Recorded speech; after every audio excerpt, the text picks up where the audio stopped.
bonjour, Monsieur Roussillon, contact 696 61 60 46, YouTube Jean Boileau Roussillon. Alors, je suis là pour vous servir en ce qui concerne les enseignements de chimie. Ce matin, nous allons parler de la nomenclature des amides. Et dans ce cas, on va prendre le cas des amides non substitués, d'une part, et ensuite on verra les amides substitués. Commençons rapidement avec les amides non substitués, parce que la dernière fois, on a parlé des catégories d'amides. Alors, on a donc ici le cas de l'amide, le composé A, qui a pour formule ceci. Je rappelle qu'il est non substitué. Pourquoi? Parce que l'atome d'azote ici, du groupe amide que voici, ne renferme pas ni de radical alkyle, ni de radical arène. Il contient deux atomes d'hydrogène, alors c'est l'amide non substitué. Maintenant, comment donne-t-on le nom à un amide non substitué? Je rappelle que les amides sont des dérivés d'acide carboxylique. Alors, pour donner le nom à l'amide, on se rappelle d'abord du nom de l'acide carboxylique correspondant. Ici, l'acide correspondant, c'est un acide à un atome de carbone, c'est-à-dire l'acide méthanoïque. On supprime donc le mot acide et la terminaison oïque est remplacée par amide. Alors, le nom devient méthanamide.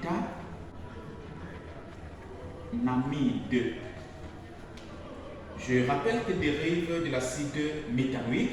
On a supprimé simplement le mot acide et la terminaison oïque est remplacée par amide, d'où le nom méthanamide.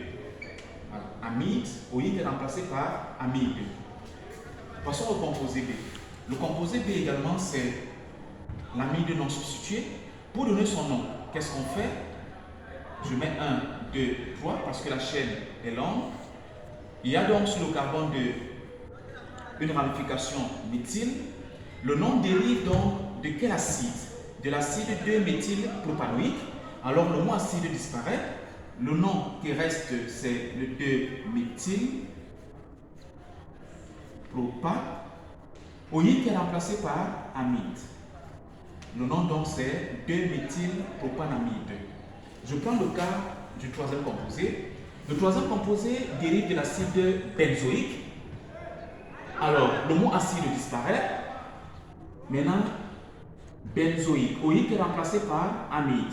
Ça devient benzamide. Acide benzoïque qui produit l'amide dont le nom est benzamide. On a terminé avec les amides non substitués. On passe aux amides substitués. On prend le premier cas. Là, c'est l'amide substitué, mais précisément amide N substitué. Parce que sur l'atome d'azote, il y a un substituant qui est le groupe éthyle. Avec un atome d'hydrogène qui n'est pas un substituant, on parlera donc d'amide N substitué.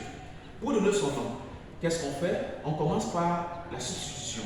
Précédé de la lettre N, on mettra donc N éthyle. Ensuite, 1, 2, 3, on met 2 méthyle propanamide.